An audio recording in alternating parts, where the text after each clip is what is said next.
We are up to chapter 4, Mishnah number 3. This is the second consecutive Mishnah that's authored by Ben Azzai.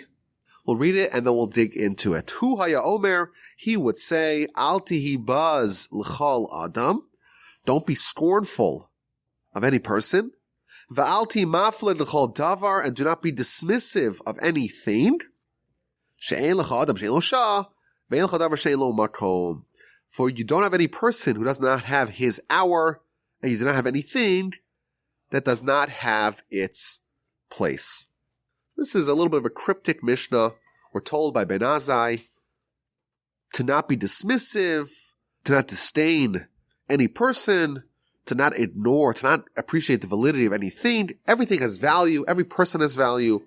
Why? Because every person has his hour, and everything has its place. Even things that you may think really have no place. Yes, you may be correct for the most part, but everything has its place. There's there's a reason why the Almighty placed everything on this earth, and therefore you cannot reject, you cannot denigrate anything. Everything has its time and place, and every person has his value, has his hour. And this is like a very broad statement, and the commentaries, they go in a lot of different directions in trying to unpack the lesson of Ben Azzai. So for example, Rashi, he has a very, I would say, mainstream approach. He tells us that we shouldn't embarrass any person because every person, even someone that doesn't seem to have any power, doesn't seem to have any value, doesn't seem to be contributing to society, every person has something about them they could teach you, has something about them or some time where they could be of value, or conversely, has a time when they could be given power over you. And therefore, you may see someone and say, well, this person doesn't really have any value. I don't need to regard them highly. But of course, we're trained to honor every person, to try to see the value of every person. And also, we're warned over here, every person has their time, or could potentially have their time, where they're given power over you. And you don't want someone to have any beef against you, because there's going to come a time in history where you'll need them or you'll be subject to them, and therefore make sure that you're good with every person. There's a famous business saying, don't kick any person on your way up because you may meet them on your way down. Yes, you may be ascendant. Yes, you may at this time, in this hour, be above them. But if you lord over them, it may come back to bite you sometime down the line.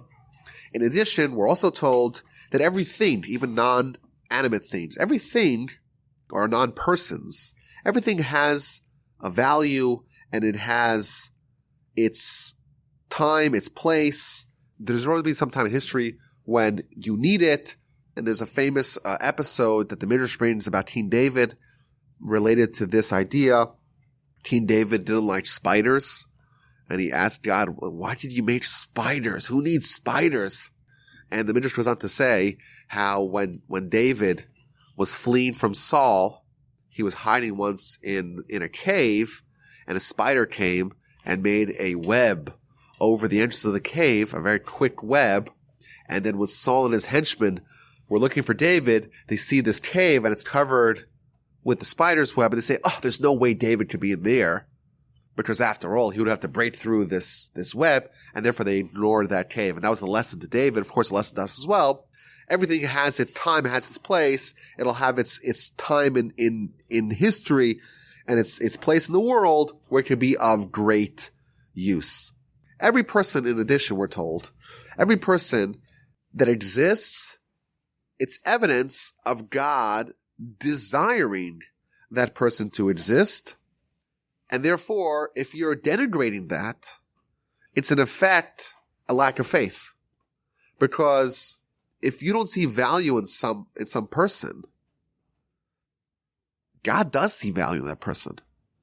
By dint of the fact that the person exists, there's no greater evidence for that person having value, because God allows and assures that that person is going to continually exist. Similarly, everything that exists is testament to God desiring the thing to exist. And therefore, if you denigrate it, if you dismiss it, if you don't value it, in effect, you're contesting God's will in having that thing exist. It's another idea that we see in the commentaries here. We have our kind of hierarchy of people. Most people, I would say, they probably inflate their own value, and maybe they deflate the values of the value of the people around them. But society as well. Some people are really impressive. They've achieved a lot. Their life and their deeds and their stature is admirable, is noteworthy, and they're viewed very highly in the totem pole of this hierarchy of who's valuable. And then you have other people that maybe have accomplished less. Their persona, their life is less impressive, and they're valued less. That's common in our society. But of course, we don't know everything about people. We don't know what God outlined for them as their mission. We don't know what challenges they had. We cannot weigh their output relative to what they were able to achieve, to their potential. And therefore, we can't truly give a correct valuation. So, for example, the Talmud tells us, suppose there's someone, and we'll give some crude numbers here. Suppose there was someone who could have achieved 100 units of success. And you know what? They did achieve 100 units of success. Well, they're a great success. They maximized their potential. They maximized the opportunity. They did exactly what God wanted them to do. Compare that to someone who's their neighbor, who was able to achieve not 100 units of success, but 100,000 units of success. They were given a much greater soul. They were given a much grander intellect. They were given greater gifts and greater opportunities to achieve 1,000-fold what their neighbor achieved. And you know what? They achieved a lot. They did 10,000 units of achievement. And society looks up to them. Look what this person achieved. And if you compare this person to their neighbor, there's no comparison. There's 100 times greater what neighbor B achieved versus neighbor A. But how does God view these two people? One of them, in our eyes, is an unmitigated success. 10,000 units of achievement. Unbelievable what accomplishments this person has. The neighbor, kind of pitiful. 100 units? It's almost a joke. Yet in God's eyes, the person who maximized what they were given, the potential, the opportunities that God gave them, that's a total righteous person. And the person who totally failed, they should have done 10 times more than they achieved. It's an absolute miserable failure. And yet, in our eyes, we have the exact opposite verdict on these two neighbors. The Rambam tells us, every single human, not every Jew, every single human can be as great as Moses. But wait a minute. The Torah says not like that. The Torah says that there's never going to be a prophet like Moses. What's the Rambam not know that verse in the Torah? The Rambam is telling us is that Moses, he was given the opportunity to achieve not maybe 100,000 units of success, of greatness, 100 million, whatever it was. And he accomplished everything that he was set out to accomplish. A total success. Every one of us, we have much smaller spectra of opportunity to achieve. But if we, each one of us, every human, if we achieve the maximum that we can achieve, then we're as great a success as Moses. We're as righteous as Moses. Because there's no way I could actually be, in absolute terms, as great as Moses. I'll never be a prophet, because the Torah says I'll never be a prophet as great as Moses. And we know through history, I'm not going to be a prophet at all. In fact, I even worked for a nonprofit organization. But I too, and every one of us, we were all given tools and abilities to achieve whatever it is we can achieve. And if we achieve whatever it is that the Almighty outlined for us, and we do it as best as we could possibly do, we're as great as Moses. That's the insight the Rambam tells us. What happens when I judge my neighbor? I say, this guy, this person, they don't really have much value. This guy, look how pitiful, look how shameful. What actually may happen in God's eyes, in the real world, When our souls are finally freed from the clutches of our body, it may turn out that the exact opposite verdict will be rendered. My neighbor will be held in the greatest, highest regard, and I'm going to be viewed as a terrible failure because relative to what I could have accomplished and relative to what he could have accomplished, he's a tremendous success and I am a total failure. The Talmud tells us the first recorded instance of a near-death experience. It tells us that one of the great sages died and was revived. And after they were revived, they asked, of course, they debriefed them, what did you see? When you were dead, what did you see? So now we know today that there's been thousands of documented cases of people having near-death experiences and witnessing things from the other spheres and coming back to give us an account of that. And also seeing things that are, outside of the vantage point of their body. And the Talmud tells us that one of the sages, they died and they came back to tell us what they saw. And their message is as follows. What did you see? Elyonim lamata v'tachtonim lamala. I saw the lofty ones are lowly and the lowly ones are lofty. I saw an upside down world. The world's inverted. That's what the Talmud says. And the explanation, one of the explanations that are given is that this is the point. In our world, we judge based on absolutes. In the real world, everything is judged relative to what they could have accomplished. Every person is judged relative to what they could have accomplished. In this world, someone is lowly or lofty based upon their absolute output. If you do 100, I do 10,000, well, who's lofty and who's lowly? Whereas in the spiritual world, you're not judged based on your absolute output. You're judged based upon what you could have done relative to your abilities. And therefore, the lowly ones that are here in that world are lofty. The lofty ones that are here in that world are low. I saw an upside down world. That's what he comes back to share with us after his near-death experience.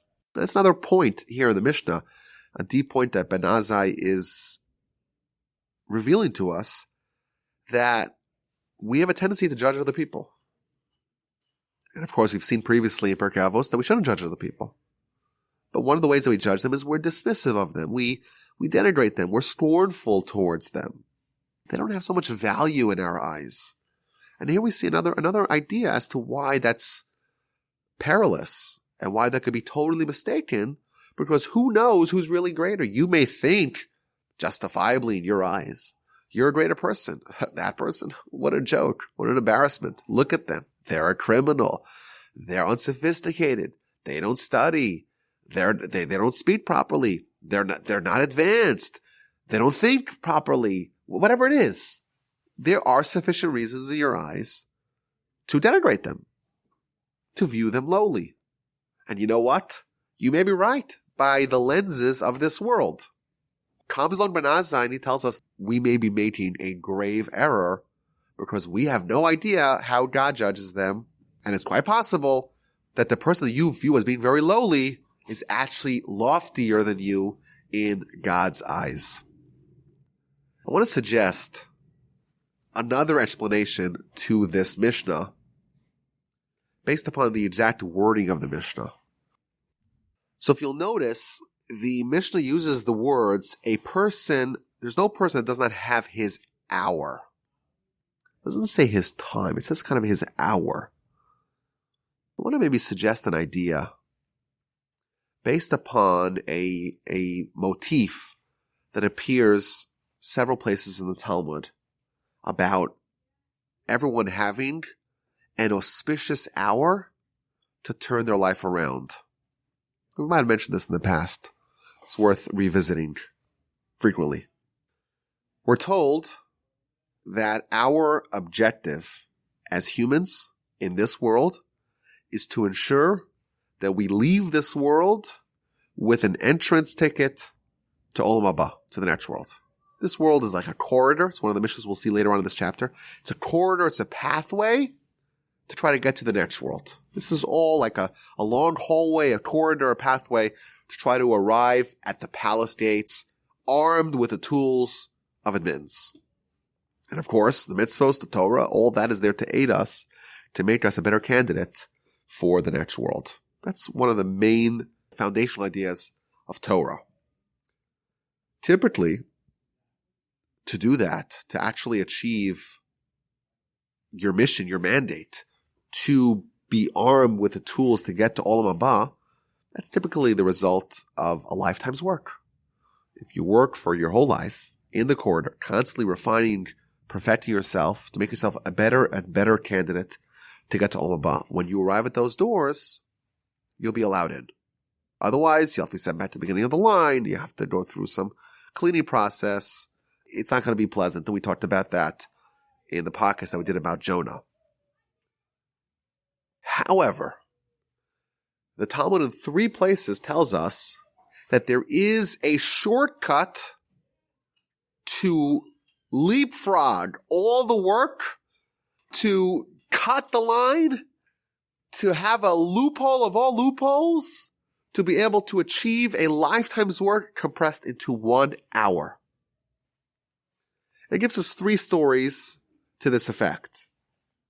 The first story is about a gentleman. His name is Katia Bar Shalom. Who was this Katia Bar Shalom? He was an advisor, non-Jewish advisor, to one of the Caesars. And the Talmud tells us that this particular Caesar, he really wanted to destroy the Jewish people. Not surprisingly, we've seen many autocrats throughout history have the similar sentiments. And he wanted to, he gathered his cabinet, he gathered his A-team. He said, okay, I want to destroy the Jewish people. He actually compared the Jewish people to like a thorn that's in your foot.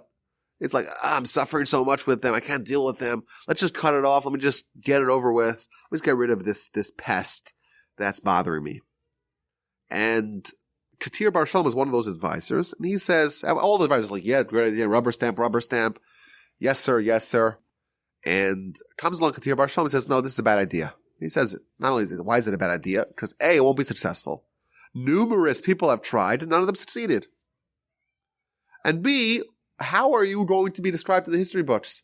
You're going to be the first Roman Caesar that murdered his own people, his own citizens. You can't do it. So the Caesar says to him, you know what? Your argument is very compelling. It's very convincing. But you, after all, you one-upped me. And the rule is, when someone becomes a launches this rebellion against the Caesar, they themselves are executed. So you, Katir Bar Shalom, you save the Jewish people, but we're going to kill you. So they made a big procession, and they're leading him to his death.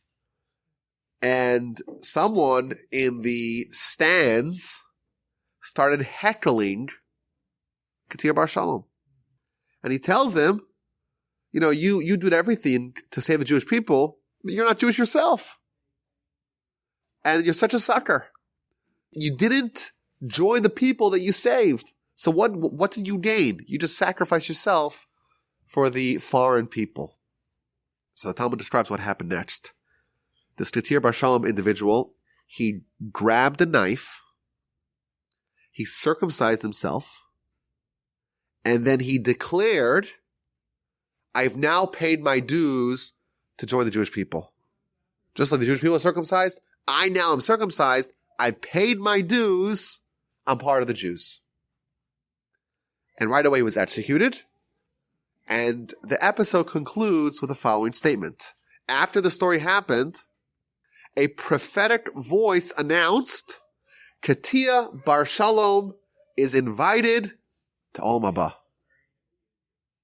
Because of this valorous act, this act of gallantry, this act of bravery, this act of martyrdom, he saved the Jewish people and he joined the Jewish people. Therefore, he is welcome to Olam Haba. And then when Rabbi Judah the Prince, when he heard this story and this prophetic voice, he started crying. And he said, some people, they earn their world, they earn Olam Haba after many years. Whereas some, they get it in 1 hour.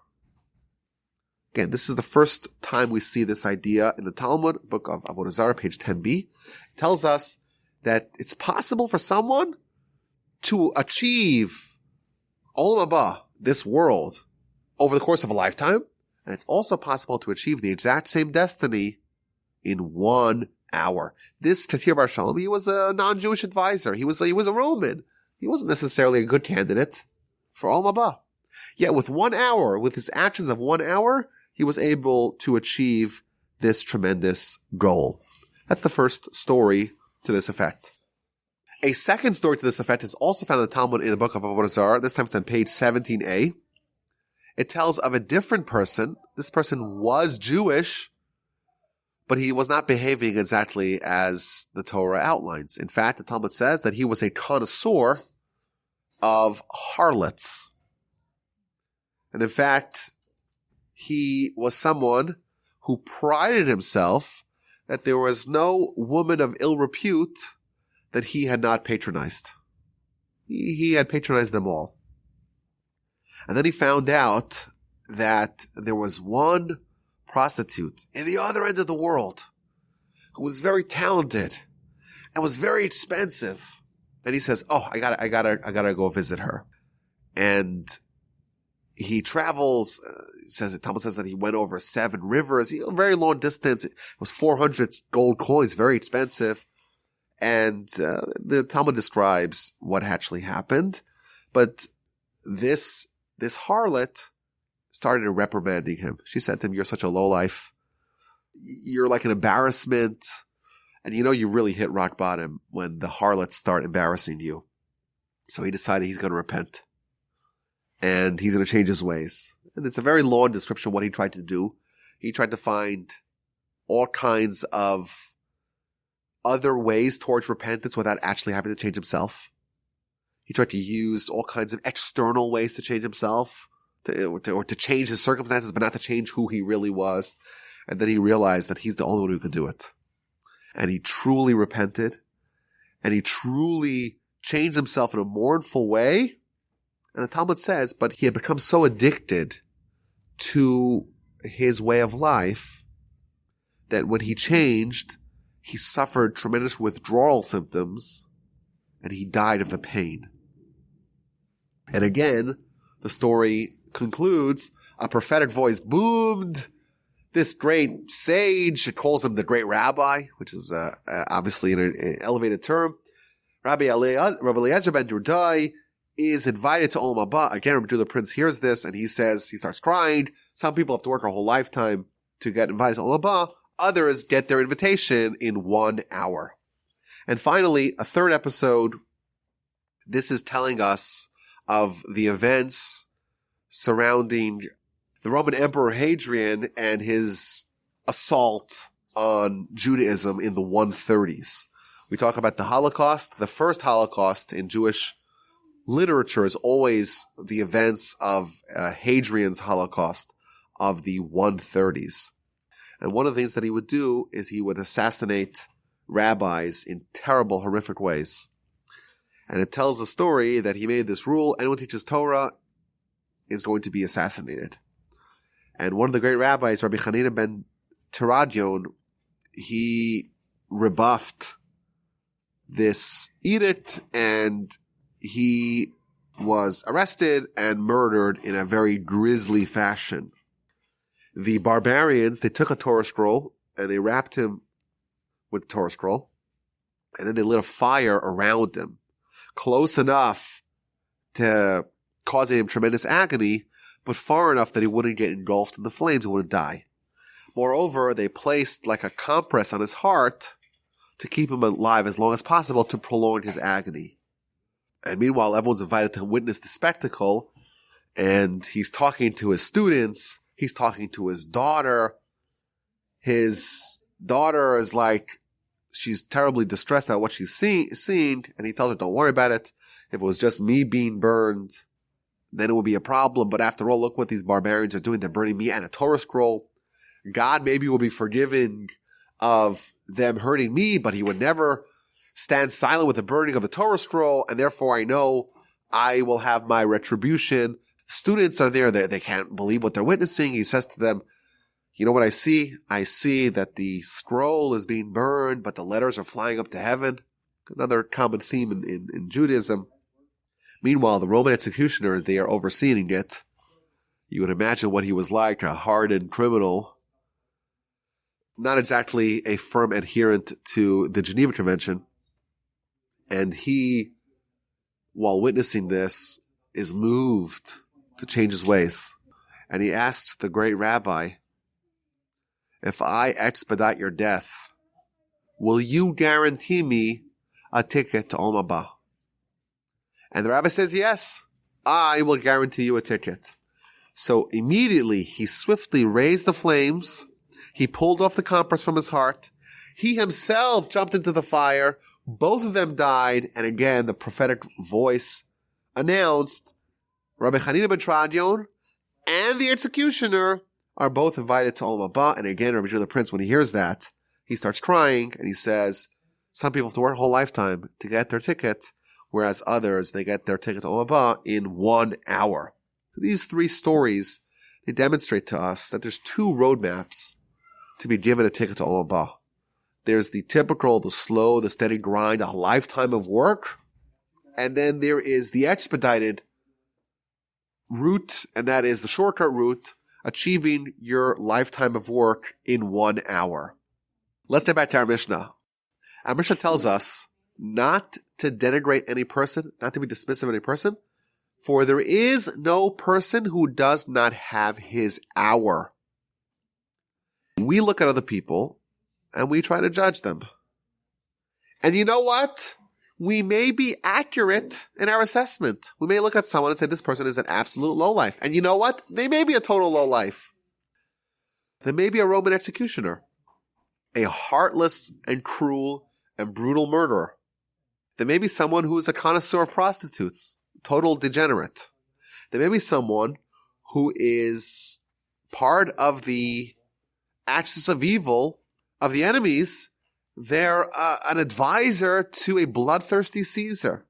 And we may say, you know what, this person really has no redeeming qualities.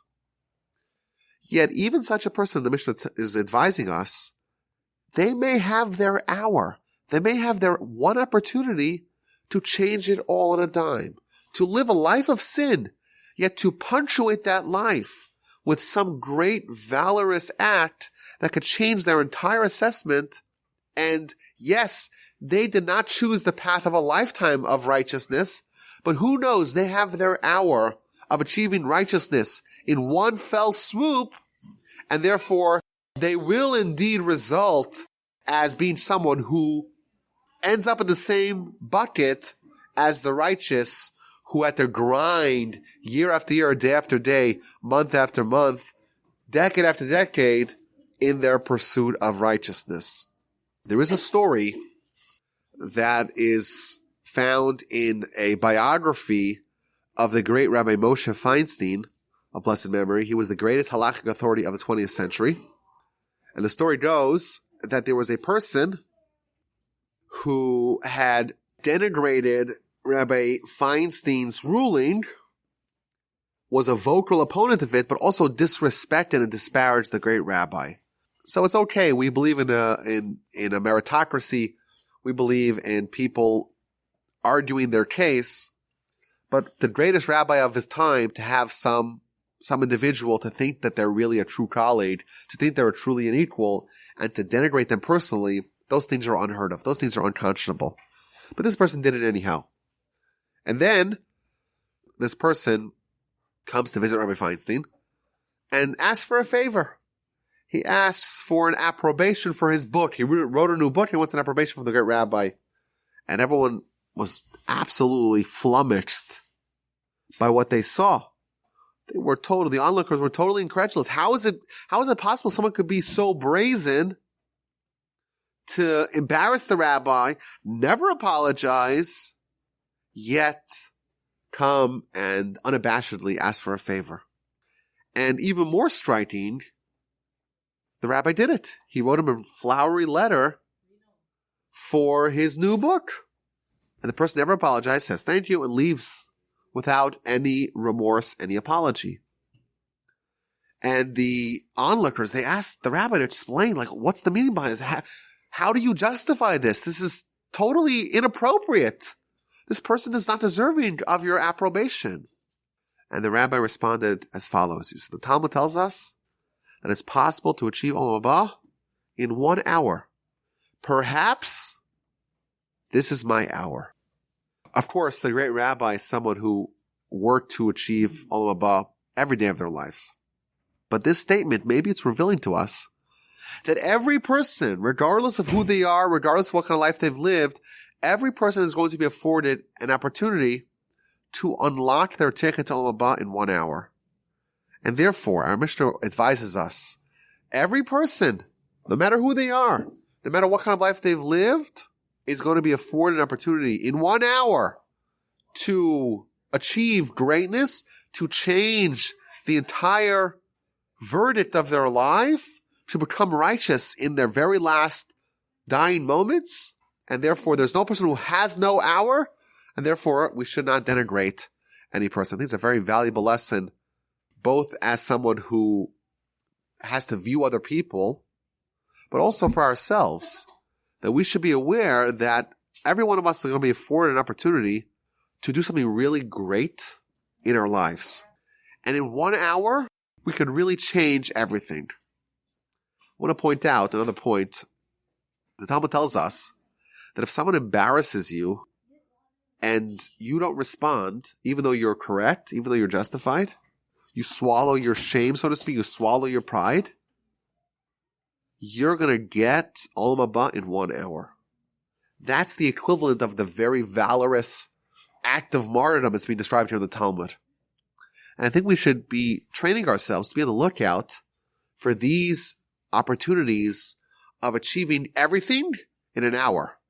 And if we're on the prowl for that opportunity, when it comes to us, we're going to seize our hour and seize our moment and achieve something very great, compress a lifetime of work into 1 hour. I thank you all for listening. This was a total pleasure. My email address is rabbiwolbe@gmail.com, and I look forward to speaking to you next time.